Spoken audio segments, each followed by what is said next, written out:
Another episode of the 3rd and 20 Dynasty Podcast. I'm JT, joined by Frank. The usual crew is out. It's just JT Frank show for you all. But it's so weird not hearing like another thing after that, Yeah, not hearing another name after that. Yeah. But we're here. The roster cuts just happened, so we'll get into that. But we're basically a week and change away from the start of the NFL season, which is exciting. I guess that means we're gonna be flipping over to season 3 soon on the pod. No, season 4, dude. Oh, season 4. Yeah, isn't that crazy? Because yeah, that's insane. I'm tweeting out the pod right now, and you just made me think, wait a minute, is it season 2 or season 3? Like, I know. Yeah. All right, so I guess we'll just jump right into it with the cuts. Oh no, you know what? Actually, let's start with some news and notes. Jonathan Taylor not traded. Nope, sorry. You good? Yeah. Jonathan Taylor not traded. That was kind of the big will he won't he drama of the past week or so. Jonathan Taylor was told he could look for a trade. There are teams like the Eagles, the Dolphins, always a mystery team involved as well, who were potentially making offers to the Colts, but I guess no one met the Colts asking price, which meant Jonathan Taylor wasn't traded. But on top of that, Jonathan Taylor also is being put on the physically unable to perform list. So he's going to be out for the first 4 weeks at least, which is not great if you're in redraft leagues and just drafted Jonathan Taylor expecting him to at least play. I mean, it's also not great if you're a contender right now and you don't get him for the first 4 games of the season. So I guess, like, first question, really what's changed. If you're a contending team, are you entertaining offers to trade Jonathan Taylor and downgrade into a different back or trade him for slightly less value or something? You inspired me because I'd like to see recent trades involving Jonathan Taylor. Ooh, yeah, this could be really juicy. Because I do think that in some leagues you're going to have managers that not necessarily panic, but will entertain trading Taylor at a slight discount to what he should be going for. Yeah, all right. So I had the Jonathan Taylor trades here. Maybe so more priced like a Saquon instead of where Breece Hall or CMC are currently being drafted. Mm-hmm. None of them have been since today, so you're gonna have to kind of take it with a grain of salt. Dang, yeah. It's kind of it doesn't really work for us. Also, I completely forgot about this. The wizard hats. Felt like we need to spice it up. Club Penguin wizard hats. Shout out Club Penguin. So we are wizards this episode, JT. Yeah, fun fact, never played Club Penguin. I was more of a Webkins guy myself. Lived a different world. Cash Cow is awesome though. Big fan of Cash Cow. But yeah, so Jonathan let's Taylor be UDFA wizards. No, fuck Jonathan Taylor. It's how about this? Yeah, but we didn't talk about. Are you just holding him if you're a contender? Yeah, I guess so. I mean, what else? Like, you're gonna take that slight decrease. What if you moved him into like a Josh Jacobs? Because you could definitely do that, and maybe even get a smidge on top of Jacobs for it. Hey Joe. No, thank you. What's going on, Joe? I do not want Josh Jacobs for my Jonathan Taylor. I mean, I hate to say it, but I'm probably with you. I probably wouldn't be looking. That's a 2-round ADP difference. Yeah, Jacobs to Taylor. But I mean, any of those running backs underneath Jonathan Taylor, like, would I do a Jonathan Taylor for? First off, I don't think Jonathan Taylor for Jahmyr Gibbs gets done at this point. No. Jake sent us a tweet. Currently in ADP, he's ahead of Jahmyr Gibbs, but Jake sent us Ryan McDowell from, what are they, DLF, I think? Yeah. Probably the biggest Dynasty people. They did a study, and it looks like Jahmyr Gibbs is at the RB2 currently. So that's not happening. You're not going to get CMC. Probably not going to get Breece Hall. Yeah, maybe you'll get Breece Hall. I mean, that one I could kind of see. Like, if you're not getting Breece Hall. If you have a guy with Breece Hall who is scared off from the ACL and Dalvin Cook, I mean, that one I could see. I think you would need to get Jonathan Taylor in something. I think the people that have Breece Hall right now are looking to just keep their Breece Hall. And they're like, listen, you have to give me something to move him. Because to me, if we were to I think that's an interesting question. Who would I rank higher, Breece Hall or Jonathan Taylor, the more I think about it? Because I instantly lean to Breece Hall. But I think it's definitely Breece Hall. But, I mean, I think the market would say Breece Hall. I think that's part of the issue. Is I think that the market would easily say Breece Hall. If you did a Twitter poll, I think it's like 80%, if not more, say Breece Hall. Yeah. But I don't think you'd have to give up much to get Breece Hall on top of no, but is that worth it though?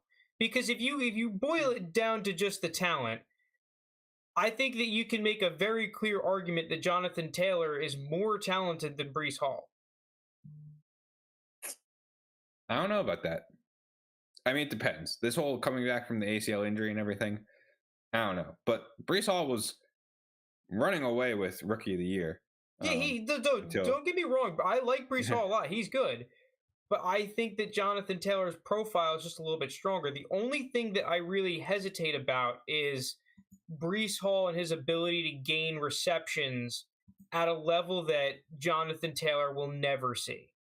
And that's what would scare me, I guess, like, make me question a little bit, because I do think that Breece Hall is a player that, as his career goes on, could be a guy that gets more and more involved in the passing game. Am I correct in that Jonathan Taylor's rookie year was with Phillip Rivers? Yes. All right. Well, that's the check down king. So I don't know if we're ever getting more receiving. Wait, was that the year after? I'll just pull it up. Probably the 2020 Colts roster. Phillip Rivers, Jonathan Taylor. Yeah, Jonathan Taylor's rookie year. He had 36 catches. Now, there was Nyheim Hines there, I think, so that does take a good chunk. I mean, 36 catches is pretty good. It's honestly more than I would have guessed. Two a game. A little over 2 a game. Yeah, but I just think Breece Hall can hit higher levels, much higher levels, I'd say, than that. But yeah, so do we care about any of the Colts backup running backs? I don't even know who. Is it Deion Jackson who's going to be the guy in his place? So it sounds like they're going to split between Hull and, or at least that's what they were doing in preseason. Hull and Deion Jackson getting split. Deion Jackson, yeah. But I agree with you. Now that Jonathan Taylor, I do think they bring in a veveteran. It's Leonard Fournette and Kareem Hunt, right? Are the main 2 guys left? Right. Else? And they had Kareem Hunt coming in for a visit already, and he hasn't signed, which was a little weird. Yeah. So I guess in terms of timing, like, because the clock is ticking a little bit, I guess it would be after this round of waivers and the practice squad crap going on. There's all this shuffling where people are cutting people, but some guys are only Fugazi cut because they're going on the practice squad. Yeah. And then some guys are Fugazi cut because some guys going on the practice squad and they need the roster spot here until he's on the practice squad. Then they can get him back on. It's like, yeah, it's crazy out here. Well, which is another thing, because now that we start to get into these players, this is where it gets interesting, because it doesn't necessarily mean that they're cooked, because another team could come in and just sign them and then cut someone that they already have right now. Yeah, all right, but let's get into it. NFL cut deadline. I think it was 4:00 today, so we should have everyone cut. Do you just want to go in alphabetical order by team, or what? I mean, let's just go down the list that I made. Okay. So these are the ones that I jotted down that I thought were interesting, because we're not going to go through all of them. But for dynasty purposes, here we go. Corey Clement getting cut by the Cardinals, I thought was eye-opening, because they kept undrafted free agent Eric DiMercado or something along those lines. Oh yeah, DiMercado. Yep. Just using the Skull Dynasty strat happened to land him in a handful of leagues, just as fucking take a random running back on rosters, right? And Keontae Ingram were kept both over Corey Clement, right? A veteran that's been around the league. Not the most shocking thing in the world, but clearly one or both of these guys are going to see touches and be given a shot, which is very interesting given their price tags this offseason. I think Keontae Ingram is a very good speculative buy. I was trying to snag him from Jake in our home league because he was looking for players to cut, and I was like, look, I'll just trade you. I think I even offered a third for Keontae Ingram. He didn't take it. Now that's one, like, the issue with all these types of players is that a lot of these guys, the only thing that it really takes to move it is a third, and a third is a hefty price for a very speculative buy. But let's just get that out of the way and assume that you can get these guys for dirt cheap. Maybe the strat is you just try to add them as a throw-in for a different trade, right? So you find someone on the roster that you like, and then try to target them as an evening piece instead of, where it's like you're eating a little bit, but I get this guy I was targeting. Didn't Ingram get cut today? Did he get cut today? I don't think he did. Keontae Ingram. No, it doesn't. No, it says he won the RB2 job. Unless there's a different Ingram that we're talking about. I saw a report that it was DeMercado and Ingram that got kept.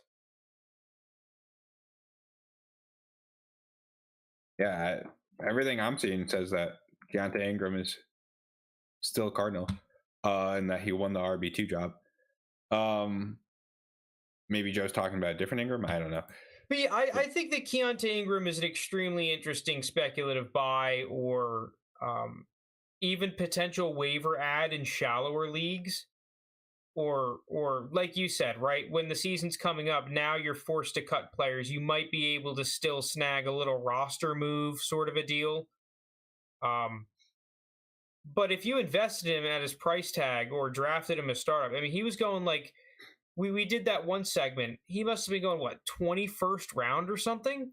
Oh, yeah. Did I take? Oh, I need to go back. It was 17th or segment. Later. Mm-hmm. Which is like, that's throw-in price, right? That's the throw-in territory.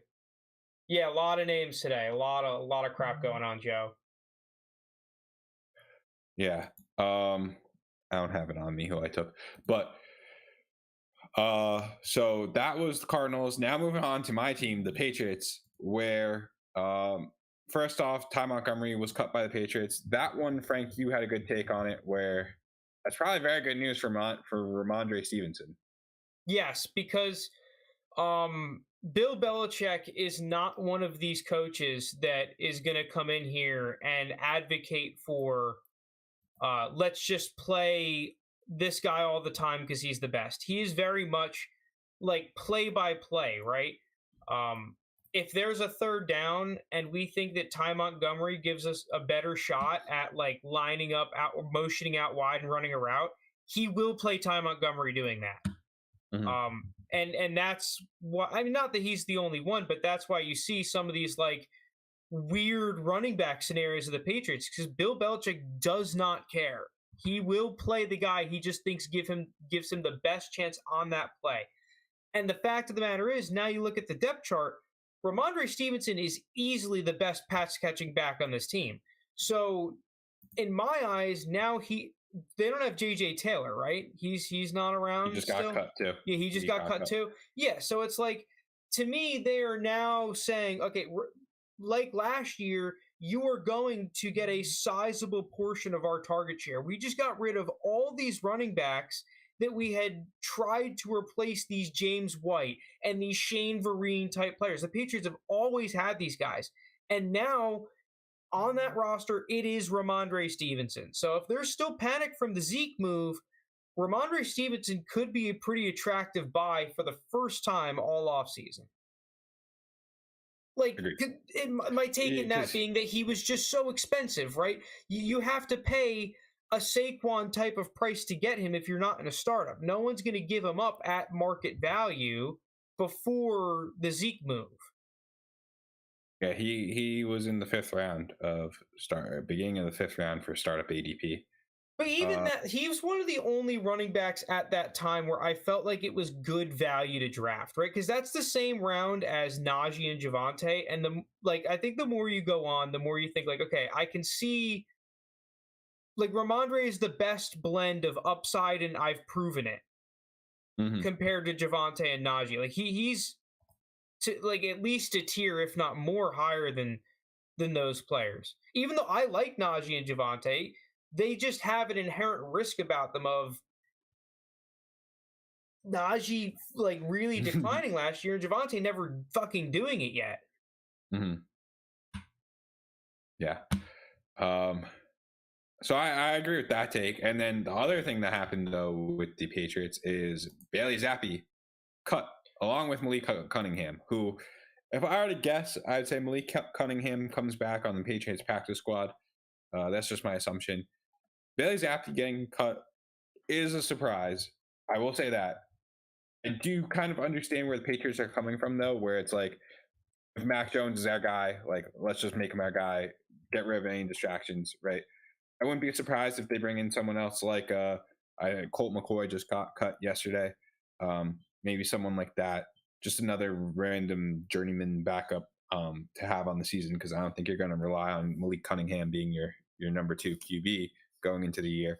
But to me, this just says that Mac Jones is the guy. All right, he's not getting yoinked. There's no problem of Mac Jones losing his starting job this year, at least. Now, had this happened a week ago, or had the Trey Lance trade not happened, I'd be like, oh my God, we're getting Trey Lance. Like, they're trading Trey Lance. Like, we're getting Trey Lance. That didn't happen. Oh, we need to talk about that too, actually. That was not part of our news. Oh, shit. Yeah, I forgot about that. Because we didn't, yeah, we didn't cover that. Impromptu. We'll talk about that in a second. But yeah, so I don't know. To me, I didn't really have any doubts about Mac Jones being the guy this year. I've never been the Bailey Zappi guy. I didn't care that he had a good half against the Packers, and then he turned back into a pumpkin the following week. So it doesn't. Bailey Zappi was always just an quarterback. Yeah, so I think you're correct in that the inherent risk in Mac Jones is the same whether or not Zappi is there. Because right, I think the way that people could interpret this move is like, this is a note of confidence to not of confidence to Mac Jones in the case of you can go out there and play like shit and not get benched, which I don't think is the case, whether or not Zappi's there. I still think his level of play needs to be decent, right? At least like 500 level, average quarterback play for him to not get benched after a run of games, right? I still don't think he has that type of leash with the staff.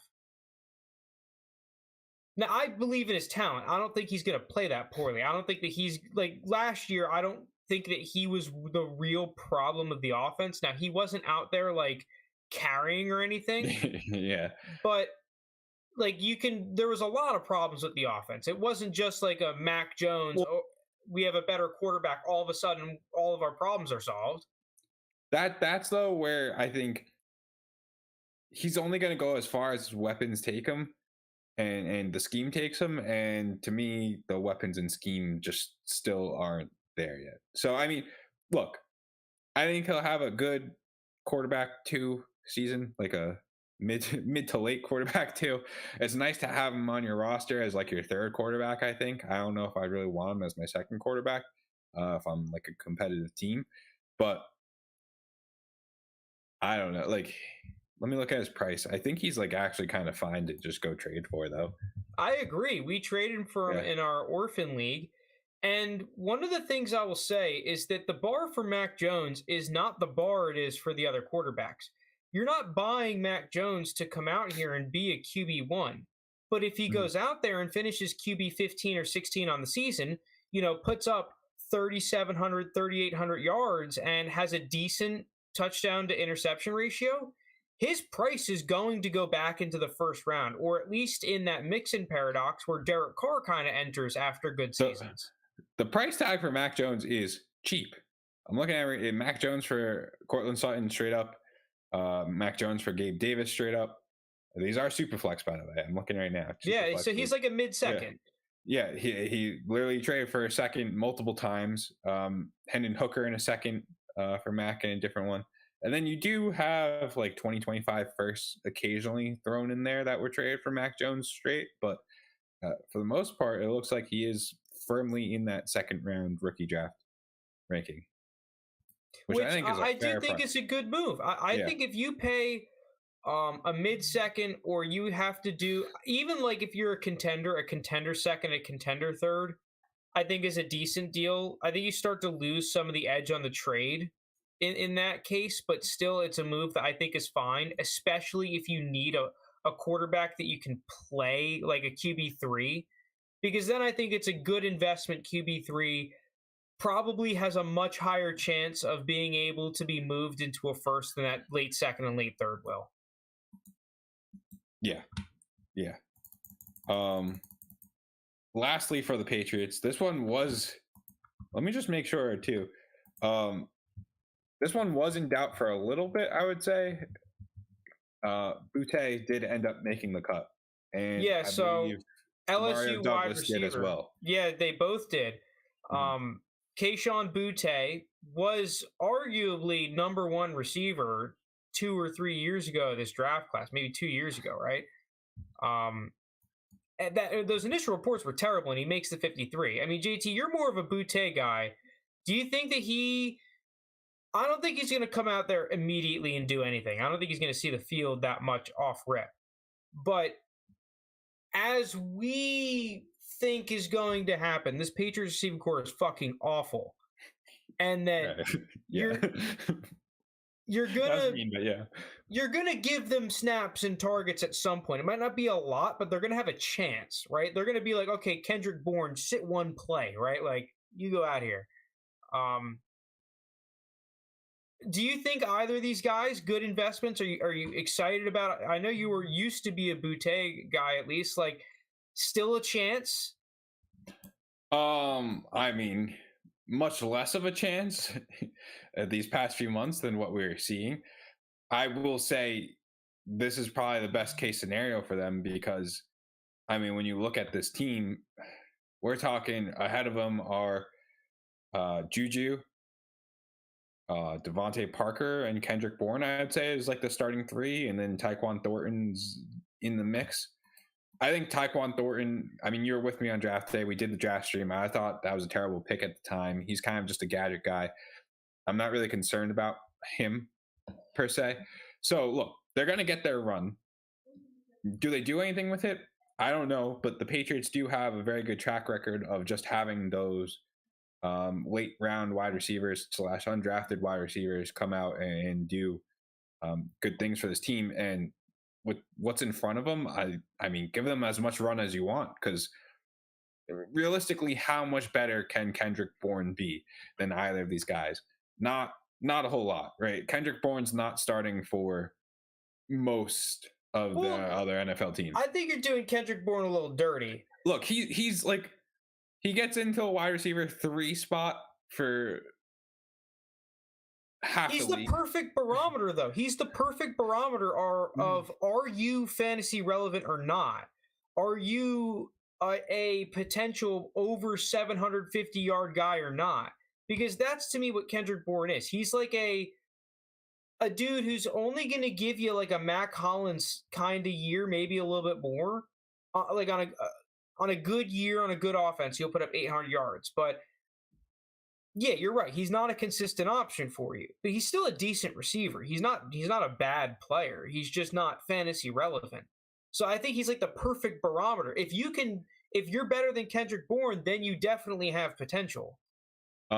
His career year was actually 2021 when he hit 800 yards with the Patriots. But last year he only had 434, despite playing all 16 games. I think I saw a report that he was playing through some sort of thing that may have been limiting him a little bit. I mean, was it called Matt Patricia? Because then I take that with grains of salt, because I have no sources or anything. I just think I remember reading it. Yeah. Trey Lance trade. Let's talk about that. Okay. I mean, as the resident Trey Lance guy, I don't feel great about it. Let me just put a time stamp about that.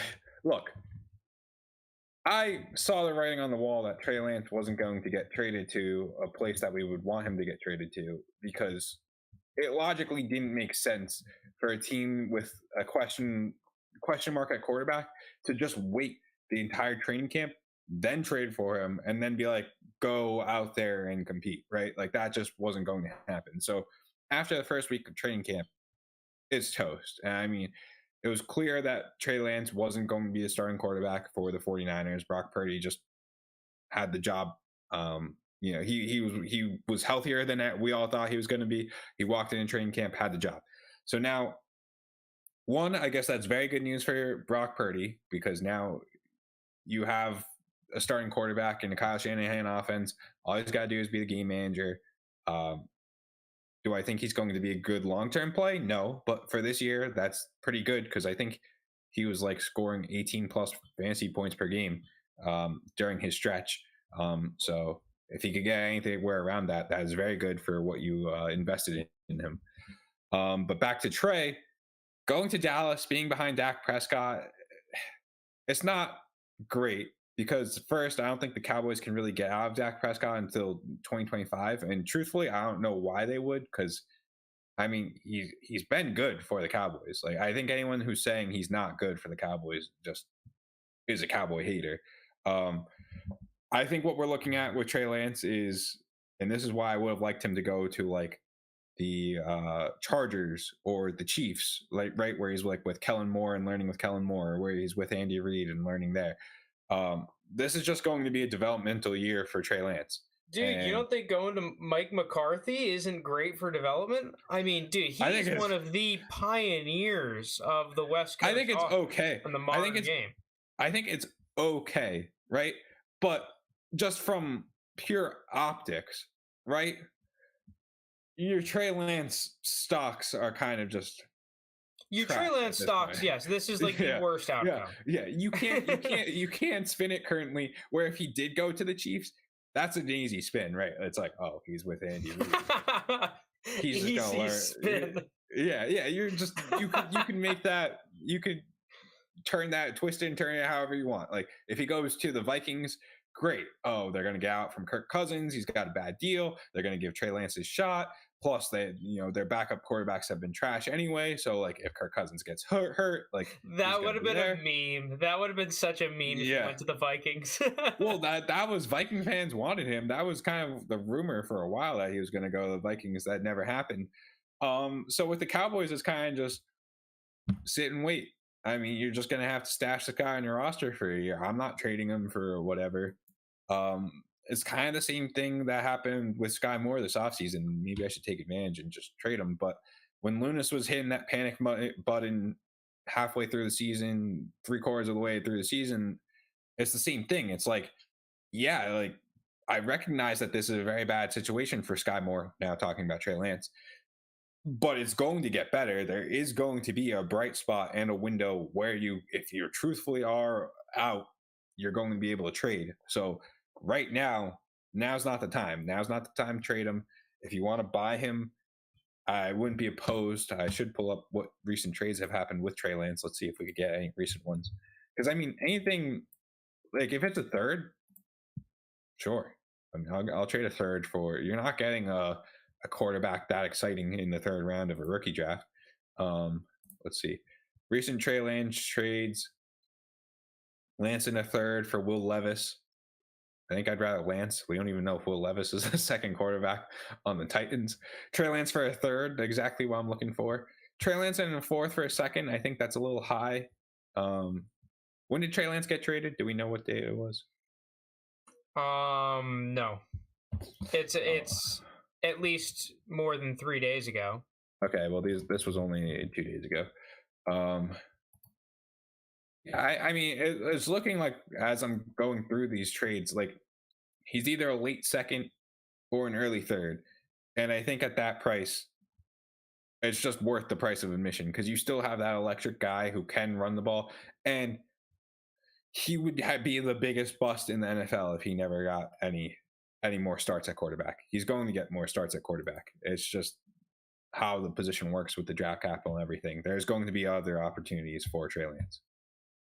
Yeah, his price is pretty low. I like those moves. Going Bills would have been an interesting landing spot for Lance. I like this Cowboys landing spot, to be honest with you. And it's for a lot of the reasons you were saying about the other teams, but I just think that this is a great spot for him. If you're treating this as a developmental year, this is, I think, one of the best spots. Mike McCarthy is a fantastic offensive coach. I mean, this guy will, and I from what I've heard, right, he's the type of dude that will teach his quarterbacks, right? He's the head coach, but he wants to be in that fucking QB room and really get along with these quarterbacks, right? And really teach them game. Where I'm not really sure you get that at some of these other places. So where I'm questioning it is Dallas's motives a little bit beyond, okay, let's have a good backup quarterback. Because I think teams are starting to value the backup quarterback more, right? We've seen it pan out for a couple of teams when you never think it would. Jalen Hurts is probably the best example, where it's like, oh yeah, you never thought you were going to be in the spot you are now, but you're glad you bought for the second, right? You get Lance for a fourth. A lot can change in a year. NFL stands for what? Not for long. Mm-hmm. If Lance gets Dak has gotten injured basically every year since, those dominant early seasons he had. I feel like Trey Lance is going to play for the Cowboys this year. He's going to suit up for a game. He's going to play. I can totally see that. This is a good offense. Not that the 49ers weren't a good offense, but shit, like, give him half the season, if not more, let's say, before Dak gets hurt. Let's say Dak gets hurt week 11. You give him more time to kind of just, like, figure it out. Maybe I don't know, like, trying to spin some optimism here. Yeah, I mean, my problem is, like, I think at the end of the day, what Trey Lance is really lacking and what he's not going to get unless Dak gets hurt is the live in-game reps, where because we know the physical traits are there, right? We know he's good, and we know that when he's able to play, the mental traits are there too, because he didn't throw a pick in college, or in that season. So when we have like the full Trey Lance experience and he's getting the reps and everything, like, that's going to be the best for Trey Lance, but that's not going to be happening unless Dak gets hurt. But from the Cowboys' perspective and their motives, right? Like, now you have this really good guy on your roster who, even if he's not providing you value on the field live in games, right? He's a very good scout quarterback to mimic Jalen Hurts, to mimic Daniel Jones, who likes to tuck it and run, albeit awkwardly. But he can do a lot to just give your actual defense a look, a defense that you're going to be relying on a lot this year against a very good division. I'm all for the trade for the price of a 4th round pick, because when you look at like who gets traded this year, it's Jake Haener, Stetson Bennett, and Aiden O'Connell, who actually, to be fair, was good in preseason. That was the 4th rounders this year. And then you go back in time and it's Bailey Zappi, it's Ian Book, it's Jacob Eason, James Morgan. Like, there's no, it's not like any of these dudes there's no 4th round quarterbacks. And to be honest, with how the Cowboys have used a lot of their later round selections, I feel like it's not terrible for them to start throwing them away. They're kind of like, we hit in the 1st and 2nd round kind of team. That's just how they do. I'm just Lance is a developing deal acquisition. Not that they haven't, I agree, Joe. But yeah, Bills would have been an interesting landing spot for Lance. Yeah, that would have. I mean, that's an easier one to spin too, because I don't know. I'm just wondering, because this is what I kind of felt like when I saw Lance play in the preseason, right? It's a dude that was scared to lose instead of eager to win. The quarterback position is very mental. This trade might just kind of be what he needed. He may have just needed to not be in San Francisco, not be with that staff, right? Not have the expectations of being that number 3 pick, because I want to see Trey Lance play like he has, not that he has nothing to lose, but where he's kind of just throwing the ball and trusting his arm a little bit more, right? Going out there and fucking slinging it. Because we saw that when he first started playing for the Niners in the preseason, right? We saw that when he first started playing for the Niners in camp. He was making those throws. He was more confident. We need that Lance back if he's going to succeed. In that preseason game, I mean, he's just turning down wide open players. And it's not like he's not seeing it. He's seeing it. He's just not trusting his arm to throw it, right? He's not trusting what he's seen. He's not comfortable in the offense. Like, and that's just the difference, right? Darnold and Purdy are just letting it rip there. But let's see Lance if he plays again, where he's like, dude, you know what? Fuck it. I'm coming out here. I've got the talent. I'm letting this thing fucking loose. I've got a cannon. That's what I want to see. And I think that's the only way that Trey Lance gets back to being valued at what he was and being who he was drafted to be. Mm-hmm. Mm-hmm. So that was another episode talking Trey Lance. I think this will be our last one, though, until he steps onto the NFL field. So let's get back to just a couple last cuts. Dwayne McBride cut. This one, I mean, you put it down here for surprising. I was actually very surprised by Dwayne McBride getting cut because I thought he had a chance of like breaking into the starting rotation. Yeah, he just had a really bad preseason in camp. He just got destroyed. I'm also surprised that this team has not brought in a running back to supplant a little bit, because I look around the league and I'm pointing to the Vikings. This is the worst running back room in the league. And I'm not sure it's close. I can't think of anyone else off the top of my head that's even close.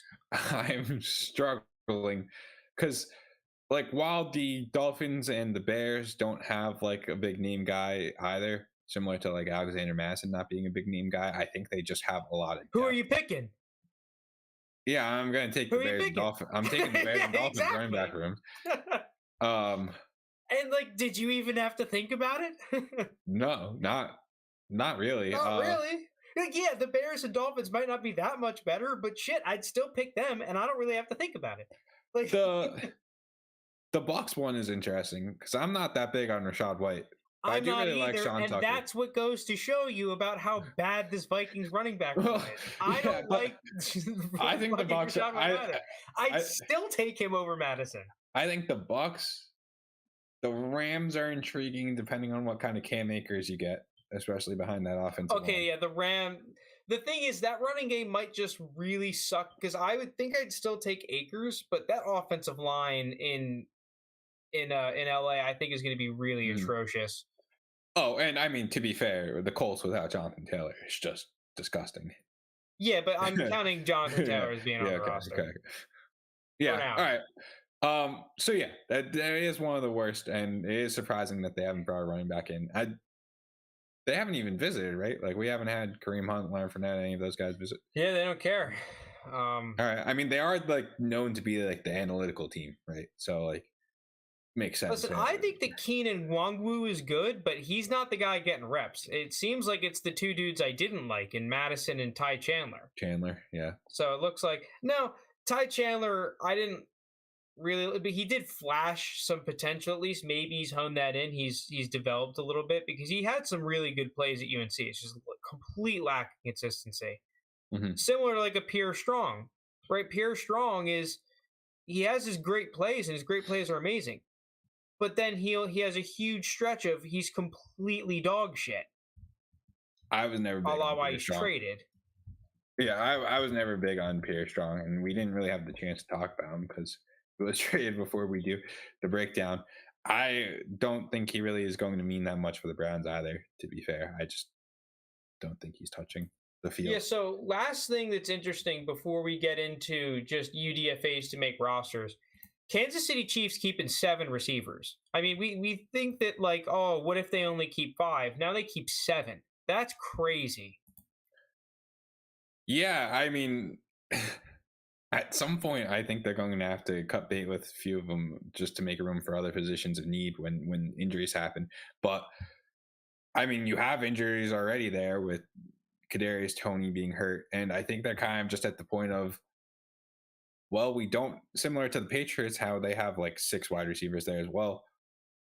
None of them are that great. So we might as well just keep a bunch and just start rotating them. And, you know, maybe we just wear out the other team and then we could do chunk plays that way. Because unless Kadarius Toney proves me wrong and is able to stay on the field and was worthy of his first round talent, this team truly lacks a top wide receiver. I mean, Sky Moore was what some predicted to be that's not the case, at least not yet. This is Well, a they team. got Kelsey. He's the dude. They got Kelsey. True, And they give 100 targets to their running back, split across multiple running backs. True. Yeah, Jerick McKinnon is prized again to have a solid year where like that running back is basically a wide receiver too in that offense, like a low end wide receiver too.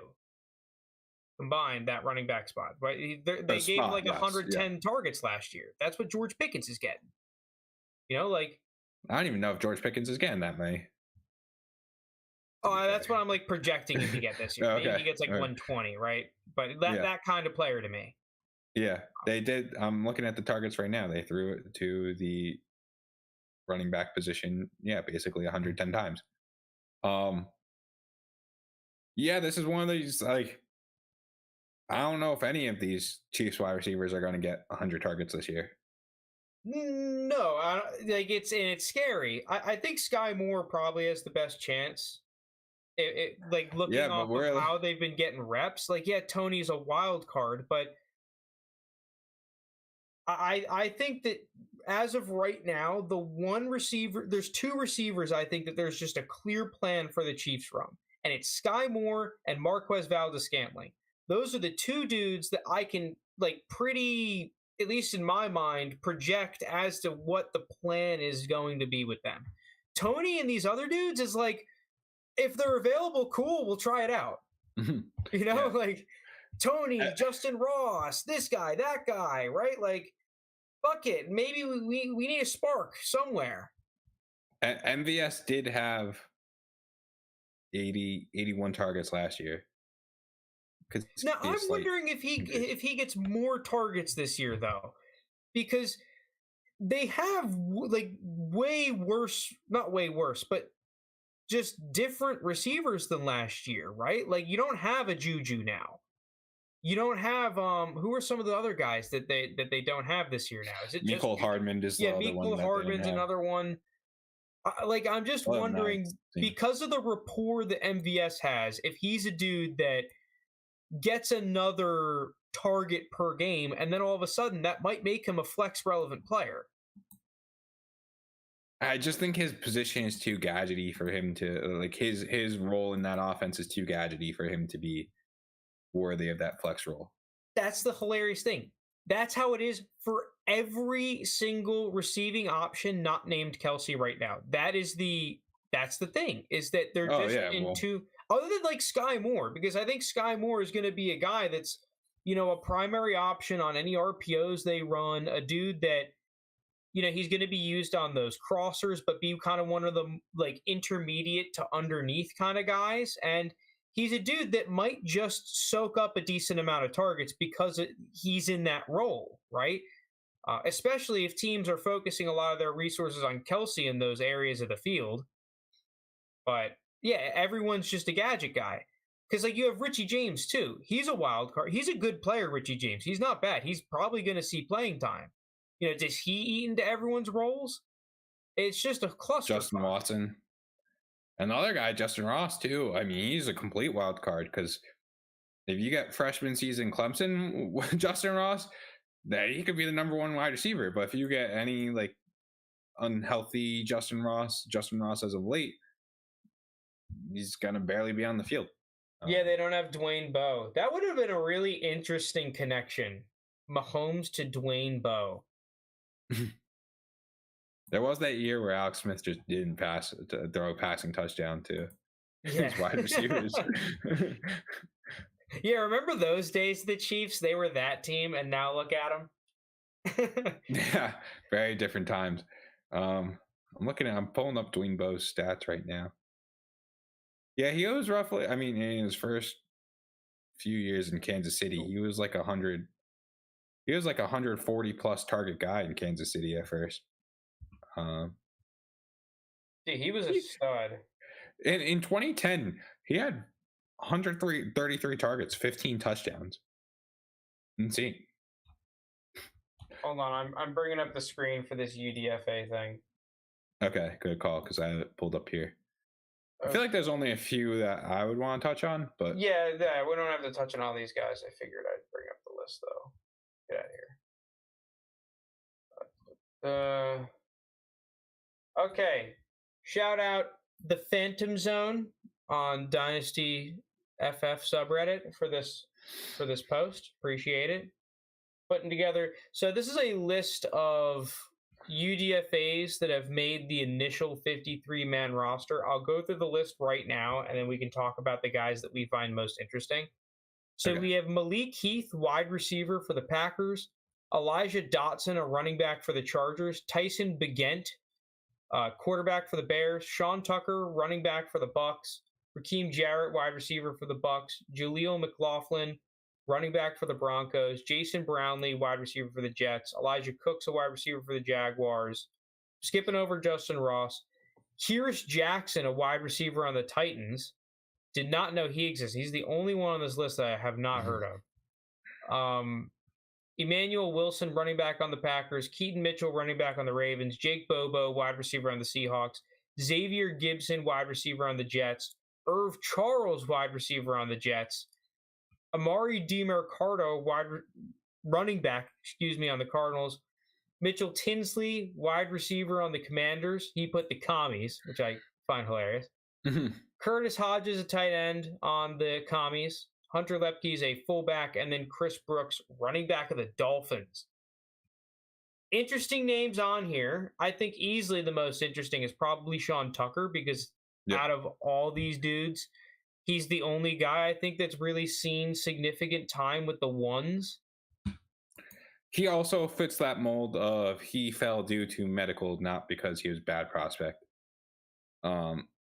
So, yeah, I mean, very murky backfield ahead of him. I think he's definitely going to be the one to produce from this list. Well, I do think that some of these other running backs, right? A Jaleel McLaughlin on the Broncos, a Elijah Dotson on the Chargers. Dotson I find intriguing. And then DiMercado for the Cardinals. I think it's too late now, but there were points in the season, like myself, where I picked some of these guys up for free, just kind of using the Skull Dynasty strat. And these dudes are relatively interesting. Definitely, if you're a Dynasty manager, you're just excited to have them on the team and see if they can eventually get a shot to start earning some carries, or maybe one injury could ignite them. Well, I'll say, and just I'm gonna write off basically all the wide receivers, right? Like other than Justin Ross, who I don't even know if he really counts. I'm not too interested in these wide receivers. I think those running backs that you mentioned are definitely people I'd want on my roster, specifically Elijah Dotson. One thing I will say is that the Jets keeping a shit ton of random receivers, I do think is potentially interesting. If one of them just gets a shot late in the season, not that you can really do anything about it now, but I feel like, dude, every year, come that playoff time, right, you have the injuries piled up. One of these types of guys gets a shot, and I feel like the Jets could be that type of team. That is the team I'd point to, yes. Are we trusting Aaron Rodgers to throw to these wide receivers off their undrafted rookie year? That's kind of where I'm... It just needs a good connection, right? Like, Aaron Rodgers has meshed with some randomy kind of players before. It's just... It's not easy to do, right? You got to be pretty fucking good at football to do that. And it's still going to be hard to break in because while it's not a stellar wide receiver room, you have Randall Cobb, who is his guy, Alan Lazard, who's kind of been his guy, and then obviously Garrett Wilson, and then I guess Mecole Hardman would be the wide receiver for maybe it's Cobb who's the 4 and Mecole Hardman's up, but he's going to be on the playing field. Like, you have 4 wide receivers solidly ahead of you. So you're not going to be seeing a whole lot of playing time. Right. I think one guy that is especially interesting is Emmanuel Wilson, the running back on the Packers. Okay. That's you. That, to me, is an interesting player because you talk about another organization that has a lot of running backs historically kind of just come out of nowhere. And, him making the roster with Aaron Jones is going to be phased out at some point. A.J. Dillon... Now, I believe in A.J. Dillon. I think that he's a good player. But I think, generally speaking, he had a little bit of a down year last year. Just kind of wasn't as dominant as people would have liked him to be. Didn't really take many steps forward, it felt like. I think this is a player that has a decent. It seems like he has the RB3 spot kind of locked up, and you're just, if AJ Dillon or Jones miss time, I think that he could get playing time to show what he's got in the regular season. True. Definitely a guy I would look to have rostered if I have a free spot or if he's on waivers. Yeah, I mean, the one that I'm looking at that's probably on waivers in most leagues is Tyson Bagent. Again, Bagent. I think it's Bagent. Yeah, apparently I didn't see that Bears preseason game at all, but apparently he was really nice. He beat out. I mean, it's not Nathan Peterman's nothing to brag about beating, but he beat out Nathan Peterman and PJ Walker for this backup role. Justin Fields is one of the most sacked quarterbacks in the league. I don't know if he actually is going to touch the field, but that's kind of one of those guys where if you're like us when we had the orphan team, or I guess we still do, and you're just looking for those lottery pick jar throw players to put on your roster who could immediately pick up a bunch of value, that's the guy I'm looking at. Yeah, that is the guy that I'm looking at to just stash on the roster if you have the spot. Completely. Oh, agree. the Chiefs did end up cutting Deneric Prince, Joe, because he was like one of those guys where they were hyping him up right away out of camp. He was doing decent when Isaiah Pacheco was out. Obviously, it is going to be hard though to stay on that team when they keep 7 wide receivers and you're behind both Pacheco and CH. But yeah, I think I agree with you. I think him and Bam Knight probably do end up on a roster somewhat soon.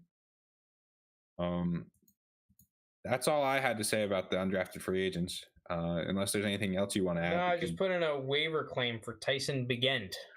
Okay, nice. Let's get into the over-unders. Yeah, the over-unders. Last one, AFC East.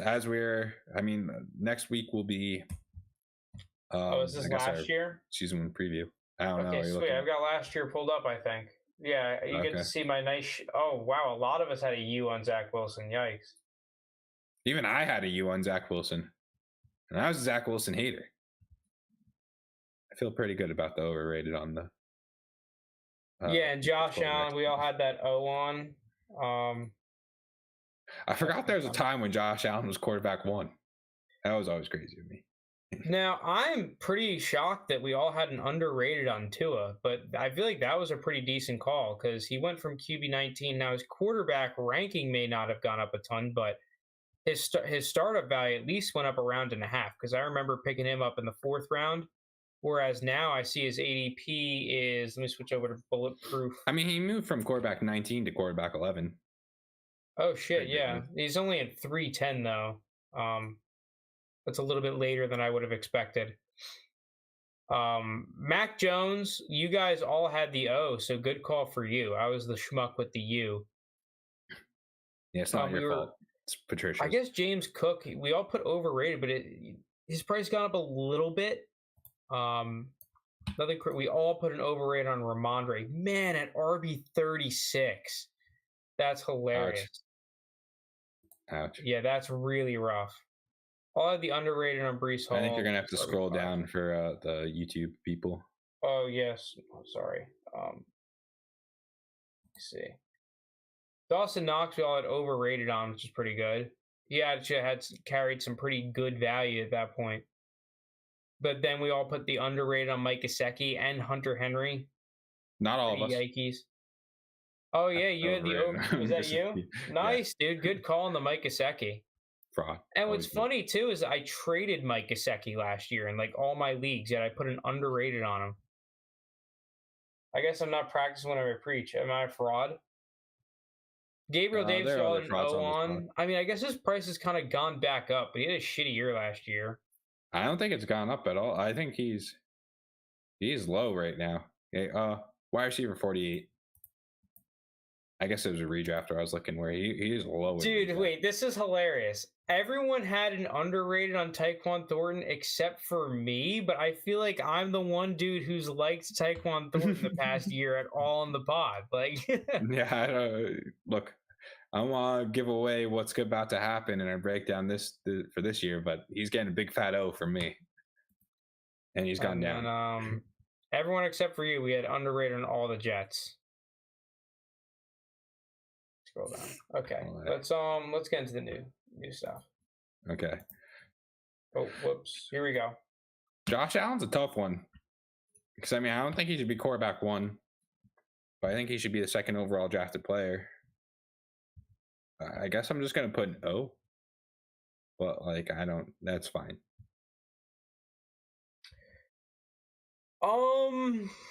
No, I'm gonna put a U. I think at the end of the day, at that value, if you're able to pick up Josh Allen in basically any trade, it's a win. So whatever. Yeah, we agree on the Dolphins. All overrated on Tua, Mike White, and Skylar Thompson. Yeah, I don't care about the backup quarterbacks regardless of Tua's injury, but Tua is not a top 12 quarterback. I don't hate this for Tua because I look at it. If I pick up Tua at that 310 startup pick, I'm not really too unhappy about that type of pick. But fact of the matter is, should Tua be priced probably a 1st round pick over a guy like Mac Jones? I'm not convinced. I really am not. That you can't put Mac Jones in the Dolphins offense and throw it to fucking Tyreek Hill and Jalen Waddle. Come on. You're also not getting rushing production down to you're not getting. He did have 21.3 points per game last year, but that's what Kirk Cousins gives you year in and year out. That was a high for Tua, and that's what Kirk Cousins gives you every year. So yeah, we both have the U on Mac Jones. We both still believe in Mac Jones. I just think starting quarterback guaranteed for the full season. He's going to give you solid numbers with the upside of maybe Bill O'Brien just makes him really good. Oh, you want to hear my take for this year? How about this? Here's a take. Put this one in your pipe and smoke it. Mac Jones is this year's Daniel Jones.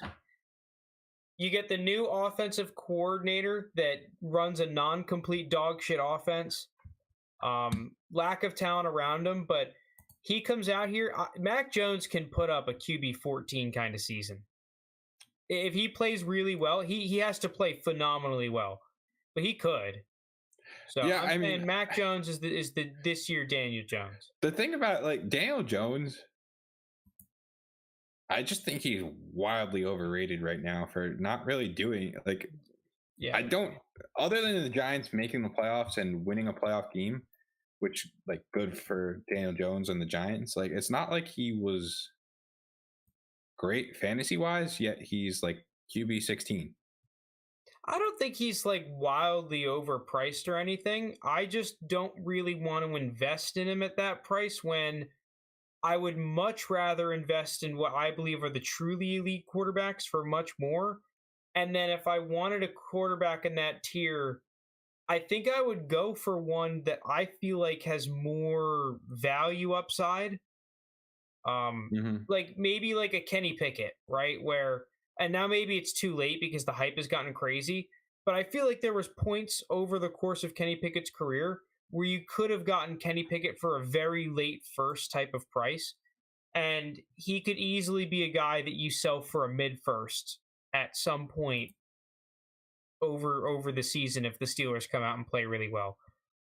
Even a Brock Purdy, right? I'm not the biggest Brock Purdy guy in the world, but the fact of the matter is I started looking at the prices for what he did, and the fact that you can pick this guy up for less than a 1st round pick, sure. Whereas for Daniel Jones, I have to give up the mid-first. I have to, if not a late first and a 2nd. That's the kind of prices that he's commanding. He's ranked around Kenneth Walker, Josh Jacobs, DK, Drake London. That's just a crazy price for Daniel Jones. Josh Palmer, the most underrated wide receiver. I think he is being underrated right now. I don't think he's the most underrated receiver in the NFL because I think that his skill set is a little bit too limited, right? He's not a guy that can really do it all. You kind of just want to throw it to him up top against the sideline, I feel like. Yeah, the problem with Josh Palmer is And Johnson's going to be that wide receiver 3 in short time. And then now you got to break in against a first round drafted rookie wide receiver, Mike Williams and Keenan Allen. Like, you're just hoping for an injury at that point to break in for Josh Palmer. And people forget he's Canadian. He's underrated. People forget Canadian. Because I think if you just do a simple like his talent versus what people are looking at him as, like you look at the season he had last year, yeah, there's reasons why he had, I guess, inflated numbers, but that's completely priced in and more with the Quentin Johnston move. So I don't disagree with that whatsoever. I'm just it's at what point? Like, okay, he's underrated, but by how much? Is he underrated by he's going to come out here and be a wide receiver 2? I don't think so. Is he underrated in terms of he's priced as a guy that isn't going to be on a roster, yet he can put up 700 yards? Sure. Do I believe he belongs on a roster? Yeah, but would I rather have like the backup running back on my team? Like, I think I'm just taking like most backup running backs on my team. Really? Would you rather have Josh Palmer? Damian Harris is a weird one because I don't know what that running back room actually is. As a contender, I'd much rather take the swing on Damian Harris. Even if Latavius Murray is still in Buffalo, right? We're about to get to that. I don't give a fuck about Latavius Murray. If Latavius Murray is the backup running back, I do. I would. I don't know who the backup running back is currently for Buffalo. All right, well, we haven't gotten to them yet. So Aaron Rodgers, Zach Wilson. We both have the U on Aaron Rodgers. I think this is simply from a contender perspective. Actually, I'm going to switch it to an O for the segment. I can look back on it and feel good. Well, I think he's still going to play for a few years, and I'm surprised we haven't seen more of a hard knocks bump from Aaron Rodgers, because that's basically just like a PR. Like a whole, it's an Aaron Rodgers puff piece currently going on with Hard Knocks, which I think drops again tonight. I think he's going to have a very good year in New York, and I think if he has another 2 years ahead of him as well, quarterback 24, I think that's underrated. Yeah, with Zach Wilson, we both have the overrated. I mean, I'm definitely I like Zach Wilson out of the draft. Fact of the matter is that how many players from his spot come back and become a starting quarterback? I think it's like extremely few. So you're betting on an outlier. I've sold him for thirds in some of these, in another orphan league that I took over. I think I'd rather just bet on the third. Yeah. I mean, Geno Smith's like the one that comes to mind, who's had a resurgence. But you're just going to have to wait. Like, Geno Smith could have been picked up off waivers for... Yeah, like Geno. So there's Geno Smith, and then how many others? Like how many other first round type? That's the thing. I think usurped. I think it's more likely he ends up on waivers in your league before he ends up carving out a nice role for himself. The only thing that I'm questioning now, the problem is that I just don't want to lock up a roster spot and wait this long for such a speculative investment. Is if you wait kind of and Jordan Love it around, and then he goes up to like that territory where he's in the fight for a starting quarterback spot, right? They sign another veteran, maybe like Jimmy G 2 years from now when he's in like Andy Dalton tier, and then he's competing with him. It's like that might boost his price to a point where it's double, triple, quadruple what it is right now. Mm-hmm. But even that, like, you can definitely say is a lot of wishful thinking. Agreed. Yeah, there's a lot has to break his way for him to be worth much. Palmer is easily the wide receiver 3 right now. Joe, this is just like you with Kyle Phillips. It's the Chargers didn't just draft Quinn Johnston in the first round for Josh Palmer to be taking his spot. It's just not happening. It's not happening. It's Quinn Johnston. I'm not concerned in the slightest of Josh Palmer. All right, let's get into these running backs. James Cook, Damian Harris, Nyheim Hines, who's like kind of destroyed, and then Latavius Murray. Not gonna lie, you're asking about the running back rooms. This one might be worse. I don't like this running back. Dude, there's no way that Damian Harris, James Cook is worse than Alexander Madison, Ty Chandler. I don't want any of them. Dude, Damian Harris was a former Patriot. Put up like 1,000 yards for y'all. And yeah, so was Sony Michel. So was true. Jonas Gray. Jonas Gray didn't put up 1,000 yards, but I mean, he put up 1,000 in one game. Like, yeah, anyone can do it for the Patriots and then just fade to obscurity. Former number one overall high school recruit Damian Harris. I'm putting you on Latavius Murray just because I think he sees the field and he's at 362. Yeah, look, Damian Harris was okay on the Patriots. He had that good run a couple of years ago. Good run of games, I'd say, not just a single run. But yeah, at this point, I think this is going to be the definition of a running back by committee room. And at the end of the day, Josh Allen is also there to poach touchdowns from this team. And James Cook is the only one who I'd say can catch passes. Nyheim Hines can, but how much is Nyheim Hines going to see the field?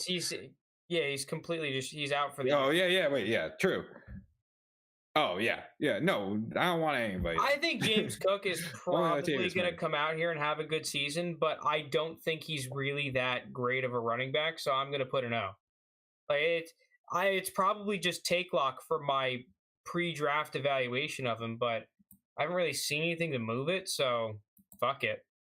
Yeah, I'm not relying on James Cook. I'll invest in other running backs. I don't need James Cook to win championships. All right, now the Dolphins backfield. Look, I like A-Chain, but I just don't know if he's capable of carrying the workload. Then the question of who's the backup running back for the Dolphins, or maybe the starter, honestly, because I don't know if A-Chain I think everyone's undervalued here, to be completely honest with you. Because I like A-Chain a lot long term, and I think that come a year or two from now, he has a really good chance of being the dominant share of the backfield, or at least like in a spot where he's in like an Antonio Gibson kind of role. But I don't think that's going to happen at the start of the year or this season for that matter, right? Like Raheem Mostert and Jeff Wilson were good last year. I'd probably rather have Mostert, but Jeff Wilson's younger, so I could definitely see the argument, right? The problem with this team is, they're in that conversation of getting Dalvin Cook. They're in the conversation of getting Jonathan Taylor. I just think this is a team that is going to get another running back at some point. Maybe it's not this year, and maybe you ride it out. But if I could take that A-Chain and move him into Aaron Rodgers, who, if you look up there, is only a couple hundred Keep Trade Cup points ahead. I don't know. I don't love that process, though, because you can use the same argument against Jalen Hurts, and I think I did to an extent myself, right? Where it's like, the Eagles are rumored to be in for Russell Wilson and this deal and that deal, and it just never worked out. It's like, the writing's on the wall for Jalen Hurts. He's not going to be the starter long term. Then it comes out and he's winning MVPs. I think what matters is... Yeah, but how many times does that happen? And I honestly think that Raheem Mostert is a good running back. I don't know about the age. Oh, look, yeah, I think at this point, they're probably not getting anyone. And so I think Raheem Mostert and Jeff Wilson are good. But I'm not writing the Dolphins out from getting someone next year, making A-Chain worthless. This is me only focusing on A-Chain at this point, right? Yeah, I think A-Chain's a good running back. I think we agree with her. But I think he's okay.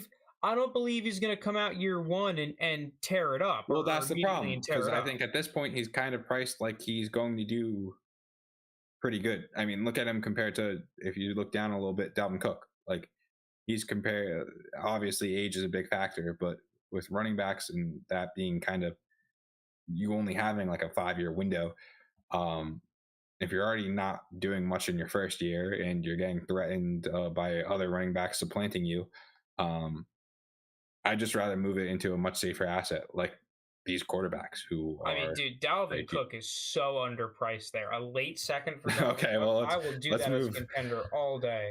So, I really like Ramondre Stevenson, but RB13 still... It's not... I don't know. I think that this is pretty fair for him. The issue I have is that I think Ramondre Stevenson, his arc is going to be like a Jacobs, where he's just going to hang in this 4,700 to like 5,000 kind of price tag. And he, without literally like breaking the fucking rushing record, doesn't have the super upside. And it's simply because to have the super upside, you're, as a running back, you need to be flawless. You need to be the first round pick, that I get all the receptions, that this, that, right? Like, I mean, even fucking Saquon Barkley still has a lot of haters. And it's like, what else do you want the guy to do? Right? Like, so I think Ramondre at this price tag, if you can trade for him as a contender, extremely fair to just buy and hold, right? Just hold till the wheels go off. And I think that you can have, similarly, a hero RB strat around Ramondre Stevenson, I also think is a good strat, where like instead of drafting one in the second round, you wait a little bit, pick up your Garrett Wilson in the second round, and then come around fourth round and hit Ramondre. But the fact of the matter is that it's just like, I'm putting the U. Fuck it. I'm putting the fucking U. I talked myself into it. I'm just... He's a good high variance player. I'm just worried about it. I just think he's slightly underpriced, right? Because I'm thinking about it in my head. I'm a little bit of a nerd with the keep trade cut values because I built the Dynasty site. I just fucked with them so much that I know the values by heart, basically. And to me, he's more of like a 4,900 to 5,100 kind of player. Okay. Yeah, it's just too high variance for me, though. Going into next year, he might not be. Well, here's the thing, JT. How, like, I think we both agree that we would rather have Ramondre than Najee Harris. Am I wrong? Yes, definitely. How much do you value Ramondre Stevenson over Najee Harris? Quite a bit, but I just also value Najee. I've never been a Najee Harris guy. I value him much lower than general consensus. What about what's his name? What about, man, he's even going after Najee Harris. I thought he was going way earlier than Najee Harris. Yeah, look, I mean, where the problem is all these running backs in the middle, I feel like there's one or two that are always going to be good value, and then the rest are just not. And so is Ramondre Stevenson one of those one or two guys, or is he one of the rest? And to me, I lean more towards the rest. I don't know, dude. I think I would take in Dynasty Ramondre Stevenson over Eckler. I think I'd take him over Najee. I mean, let me go back to... Sorry, I'm going to screw up the screen a little bit here. Sorry. I'd take him over Kenneth Walker. I'd have a really tough decision between him and ETN. I'd probably just take ETN. And then that's where I have him, right? Like, right in the mix of Josh Jacobs, below ETN, probably around Chubb. I think I'd lean Chubb just because I'm a Chubb truther, but nonetheless. And 5th round ADP is fucking awesome. Because you're paying the Quentin Johnston, Jordan Addison type price, right? The 107, 108. Yeah, that doesn't look amazing on paper, but I feel like what that does for your team competing is pretty tremendous. You get a guy that I honestly think has very underrated top 10 running back potential in scoring because of those receptions.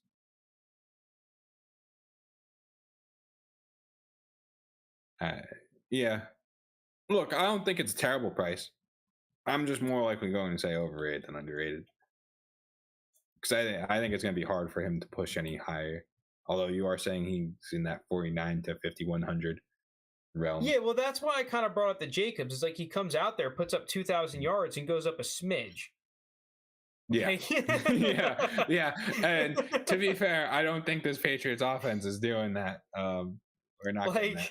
What do you want the guy to do? Like, like, I understand he shouldn't be freaking first round startup pick ADP, but goddamn, like I could barely get more than the first for him in one of the orphans I took over. It's like, Jesus. Yeah. All right. Now the Jets. I kind of want to put, dude. I want to put underrated on this whole thing, and We could start with Brees Hall. I mean, this year, this is the problem because I think going into next year, I'm not projecting like a great year for Brees Hall this year because he's coming off the ACL. He's got Dalvin Cook there. I think future prospects still look very bright for Brees Hall though, so I want him on my roster, kind of thing. Dalvin Cook. How I look at it though, really quickly on Brees Hall is, I like Brees Hall. I think this is a fine price for him. Fact of the matter is, I would probably be moving off him. I think I'd rather just cash out now and move into one of those running backs that we were just talking about in that tier. If I'm a contender, right, I want to move him into Nick Chubb. I want to move him into Ramondre. I want to move him into Josh Jacobs. If I'm not a contender, then I think I just want to sell him for value. Now, it might be a little late now with the Dalvin Cook move, but that's what I did in the second, third, and 20 league, and I would have done in all the other leagues. The thing about Brees Hall is I see a world where he's second running back off the board, high second round start, like close to first round startup pick next year. Because I think he's going to jump the likes of, I think after this year, you're going to see a dip in CMC, probably a big dip. I think AJ Brown and CeeDee Lamb are both going to see dips. Anthony Richardson, I never thought was good. I think he'll see a big dip. Justin Fields, I think, will also see a dip. I think Brees Hall is that one guy who everyone's going to be like, that's that stable. It's going to be Jonathan Taylor from a couple of years ago, where it's like, that's that stable running back in a world where there's a bunch of question marks at running back, except for Bijan. Granted that Bijan has a good year. I think you're going to be seeing him go early second startup next year. Yeah, I don't terribly disagree, because I would still like, I'm looking at the bulletproof board right now. Brees Hall's at 208, so he's gone down a handful of picks from the Dalvin move. And this, if you were to do a startup right now, I would not be surprised if you saw Jahmyr Gibbs go ahead of him, if you saw Olave get picked ahead of him, Bryce Young, right, even like a Kyler Murray. So I think that Brees Hall, you might be able to get almost at this turn of the second and third in a startup. And that's a more favorable price. But at this 208 cost, if I'm doing a hero RB build, I'd probably just go with Gibbs or Saquon in the third. Or even like I was saying earlier, like wait till the fifth and do it with a Javonte or an ETN in the fourth, or a Ramondre in the fourth or fifth, somewhere around there. But yeah, it's almost like I wish his price was a smidge lower to really like want to hold him. But yeah, Brees Hall at the end of the day is kind of, like you said, one of those players where there's not really a wrong answer in what you do, because I think he's good enough. Like, he's not going to drop out of the top 10 running backs. He's not going to become complete dog shit. Like, there's no risk of that without major injury. The rest of the Jets running backs, so Dalvin Cook, I think, is criminally underrated for someone who I think is going to get a good workload this year on a very good offense. I think you just hit the button there. The other two guys we do disagree on, and here's the thing. I think this is a team where both have dealt with injuries, in Brees Hall with his ACL and Dalvin Cook with his shoulder, where I think Izzy Abanikanda, when he's healthy, is going to see some run. Michael Carter, I just think, is going to end up as a trade candidate. That's more so why I have the underrated. I think he's going to end up on another team where he might be the running back to get some play, like the Vikings, for example. Does that actually happen? I do agree with you with the underrated on Michael Carter. One thing I will say about Michael Carter, he's a gritty player. Comes from a military family, just like kind of a grinder, right? So I don't think that he's the type of dude that's just gonna like fizzle out of the league. He lands on another team. It's just unfortunate. This running back room is really fucking good. Yeah, he's in like one of the best running back rooms in the league, if not the best. So he's still only 24. Like, I just think completely cooked for Michael Carter. Yeah, I just don't think he's going to see much playing time on the Jets. But I do think there is another team who is probably, ringing Joe Douglas and being like, can we have Michael Carter? Dalton Kincaid, you have underrated at tight end 5. I'm assuming that more so is with the actual keep trade cut value than. Yeah, that's just too. This is one of the problems that I think a lot of people do in Dynasty is you start judging players by people that just aren't them, right? So like, I don't terribly hate, and I actually do kind of like the grouping analysis, right? Where it's like, oh, well, let's group together all 5'10" first-round picks that have left hands and see how good they are. That's just an example on top of my head, right? But when you make the query too vague and you're just like, oh, well, look at the past 7 years or 10 years in recent memory of these late first-round tight ends, they all sucked. That means that Dalton Kincaid is going to suck. It's like, I don't like that analysis because now we're not even grading the player for being the player. We're grading them as a late first tight end. And I think that's a little bit of what's happening with Dalton Kincaid here. And it's kind of hilarious because you look at the reasons to draft Dalton Kincaid, and I sound like the average Dynasty fantasy football Redditor, tied to a great offense, has a skill set that the Bills' offense has been missing since Cole Beasley, arguably the best hands in the draft, and the dude can play all over. He can run routes all over the field. How many other tight ends do that? Like, the fact that he's valued at a very late first round pick, and we're assuming tight end premium, by the way, right? Like, and this price, you can argue with me in the fucking chat, but go fuck yourself because 60% of leagues are tight end premium. So there's more tight end of superflex leagues at least. So this is I just think almost drastically mispriced. Oh, you think drastically? Almost. Now you're and Zay Flowers. You're swaying me a little bit. My problem with him is just I don't know if his rookie season's going to be where we see that big value boost. Because, I mean, if Kyle Pitts isn't doing it. Well, no, Kyle Pitts did do it. It was the second season that fucked him over. The thing is, though, Kyle Pitts had, like, best rookie season behind, I think it was Evan Ingram, who had a better rookie season. You didn't really see a whole big boost. Now, that being said, it was priced in already for Kyle Pitts. But he was a first-round startup pick last year. Like, the problem with Kyle Pitts or any of these tight ends, though, to be fair, is just like what's considered a very good rookie season for a tight end doesn't move the needle for fantasy. It's yes, I'll agree with you with that. But at the same time, if he comes out and puts up 700 yards, which is certainly compared possible, to Quentin Johnston coming out and putting up 700 yards, my dude Dalton Kincaid's price goes to the freaking moon. And not that Quentin Johnston's price doesn't go up, but only like it might not. Yeah, he's a good receiver. Yeah. Cool. Mm-hmm. We'll throw him in the DJ Moore tier. Mm-hmm. He's the new Pickens on the block. He made some flashy plays. Look at him. Yay. Yeah. But I think that Dalton Kincaid is a pretty good player, and this is I think he should be like a 4,500 type player. Now, it's just unfortunate because there's a whole like group of players in that same area of the draft that I also think are pretty drastically underrated, right? That's like the Deontay Johnson part of the draft. Mm-hmm. And I actually think he goes a little bit before Deontay, but like Zay Flowers is another dude. I just don't think that the gap between Zay Flowers and some of those other receivers should be as big as it currently is. Mm-hmm. Okay. All right, let's Dawson Knox is. I'm gonna put the U on Dawson Knox solely because I'm curious to see what happens if he lands on another team.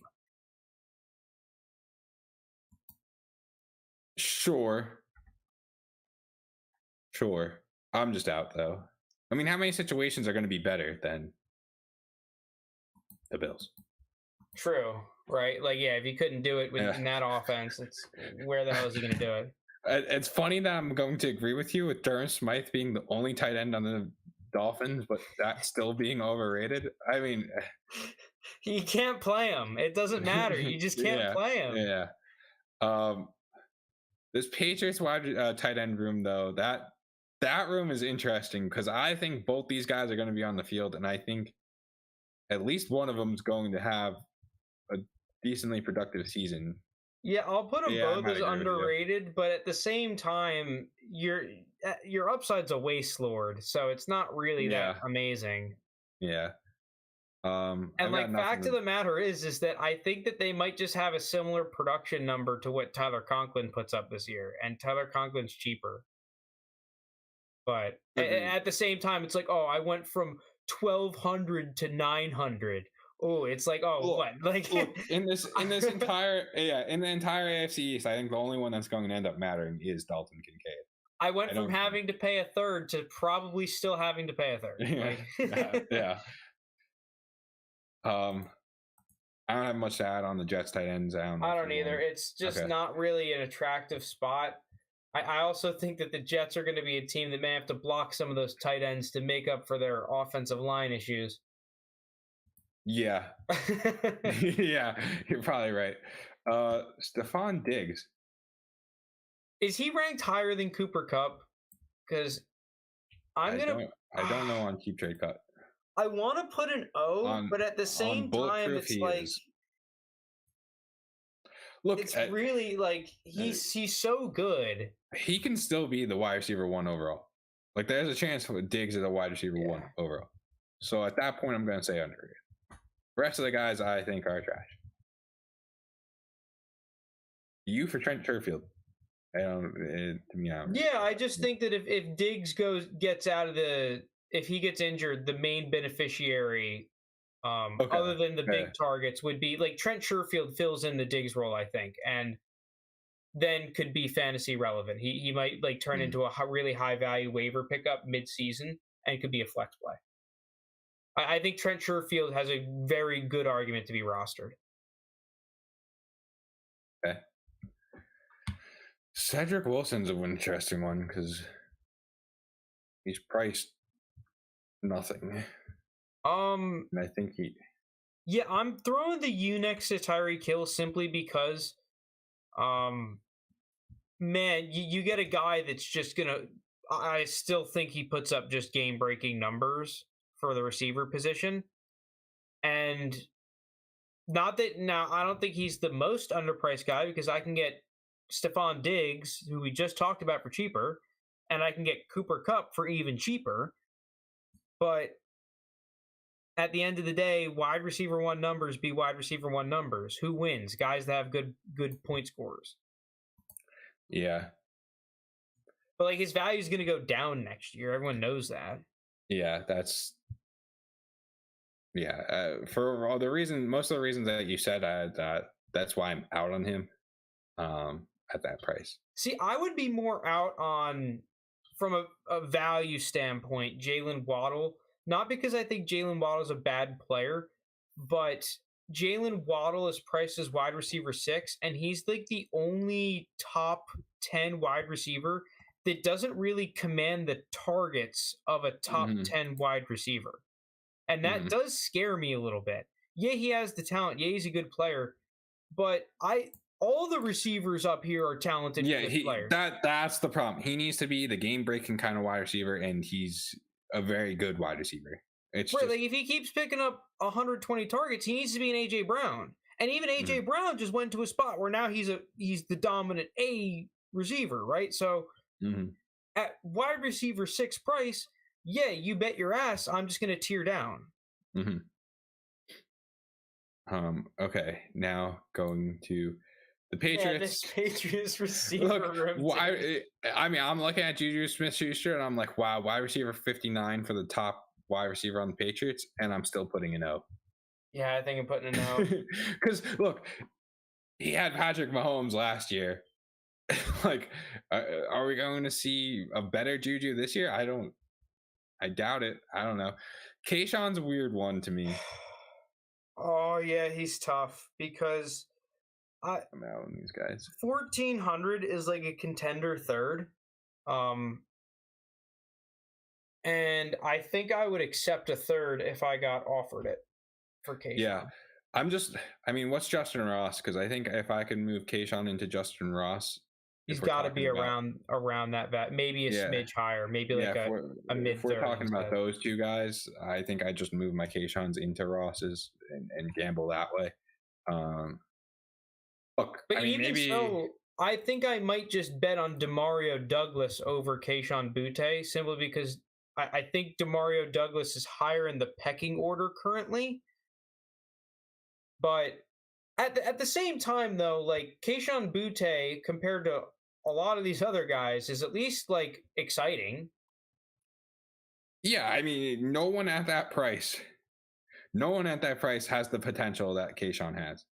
Because if you end up getting the player before he broke his foot or whatever he did, his ankle, whatever he messed up his foot with, if you get that guy, the guy in LSU that was keeping Terrace Marshall he put Terrace Marshall as the wide receiver 2. He was threatening, like he was the guy at LSU until his injury.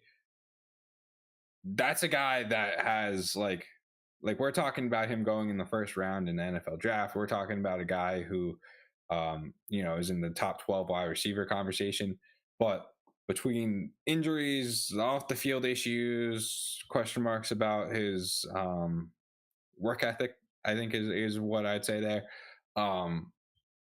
There's just a lot of red flags with Kayshon. So, maybe he was humbled by it, though. He might have been humbled, and now he's with the Patriots. Yeah, there's no other organization to put back on track. So, I mean, one thing that is for sure is that compared to anyone not named Demario Douglas, he at least has upside where he doesn't have to score what he's worth, where he can go out there, look pretty good, enter the Darnell Mooney territory, and then you go out there, offer Kayshon's in a second for a first, and hopefully one of the more taco-y league members accepts it. Mm-hmm. I totally see that as a range of outcome for Kayshon Boutte. Fact of the matter is, though, I'd rather just sell for a third currently. Mm-hmm. And honestly, though, the one thing that you mentioned that is interesting is that you talk about an organization that has just given a lot of shots to undrafted wide receivers. I mean, it's almost like too many to be like we just happen to get a bunch of good undrafted wide receivers. Now, this is legitimately in what the organization prioritizes, is giving some of these guys more shots than other teams. The difference is a lot of these guys are more, I'd say, gadget, like late roundy guys. I'd say the guys that were no, you know what? I'd put Demario Douglas in that mold. I was going to say they're more gadget, like Wes Welker, Julian Edelman, Jacoby Myers. They're all more gadget players than Demario Douglas, and were able to really succeed in that slot role. But I think that's probably where Demario Douglas would be on this Patriots offense. I mean, those are the ones that have succeeded, though. There's other guys that have kind of just been given shots and opportunities. They just didn't happen to be super Kendall successful. Tompkins, Aaron Dobson. And there were times, I mean, I wasn't playing Dynasty back then, but they would have been valued players, right? They would have been relevant players that would have commanded an actual price tag. Mm-hmm. And you don't have Gronk and Aaron Hernandez there taking away all their targets. Now we have Hunter Henry and Mike Gesicki that they're competing with. So yeah, that definitely helps. yeah. All right, lastly, the Jets, and then we're done with our over-unders for the year. You on Garrett Wilson. Yeah, dude, I just think Garrett Wilson's kind of him. So, I obviously don't think he's better than Justin Jefferson and Chase. On what's it called? Bulletproof, he's still the wide receiver 5 behind AJ Brown and CD. My problem with Garrett Wilson is, like, do I see him being a first round startup guy, which is kind of where he needs to go if he's going to go up, and I don't think that's going to be the case. So I'm going to put an O. Yeah, it's definitely fair. I think he's good. I just think he's going to get fed so much this year that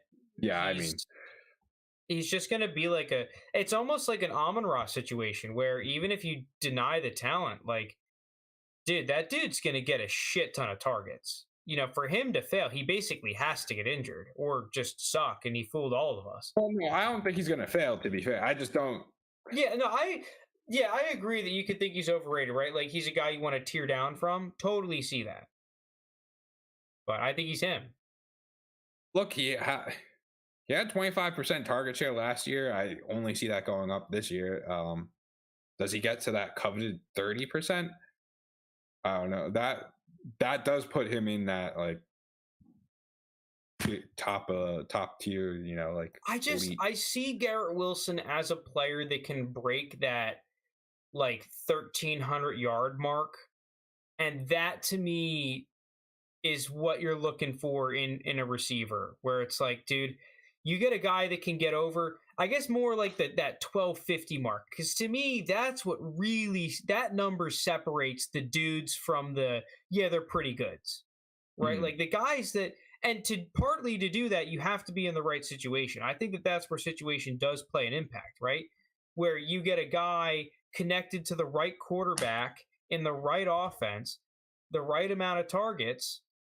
That's where you can really start to get a serious amount of fantasy points. Side note, I also think that's what's going to happen with DJ Moore now, is that I finally feel like you get in a spot where he's going to command both the target share and be on an offense that is good enough to have him go crazy.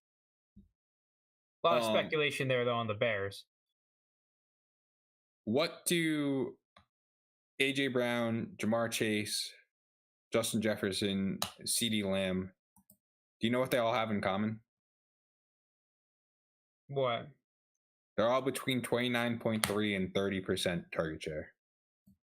So yeah, that's that sweet spot number we're looking for with Garrett Wilson, and I think he does have potential to get. I think him and Amirat, what we're looking at. Yeah, but I mean, you know who the other guy is though, who I think is going to be there, and I was offered 2 seconds for him yesterday, which I turned down. I mean, 2 firsts. Sorry, not 2 seconds. I turned down. Drake London. He had 32.4% target share last year as a rookie. That's who I think breaks into. I think Drake London, end of the season, with this is tinfoil hat JT. I think Drake London's going to be a top 5 dynasty wide receiver. Oh wait, I got to take your other hat off. Yeah, I set you up for this one, but your wizard hat's been removed. Now your tinfoil hat, JT. I set you up. I knew you had this one ready. Tinfoil hat JT is reared his ugly head. All right. Well, that's all I have about these over-unders. That's the over-unders for the year. Next week, Frank, you're going to be gone. I don't know if we're going to have, kind of depends on Lounis and if I'm able to run the show, if we'll have another episode next week. Or maybe Frank will call in. We'll see. Sorry. But yeah, excited for the start of this regular season. It's finally here. Now we got to see all our takes come to fruition, hopefully. Oh yeah. I get to lose more championships. Here we go. At least you're consistent. But yeah, thank you guys so much. Really appreciate it. Have a good one. Peace. Thanks, everyone.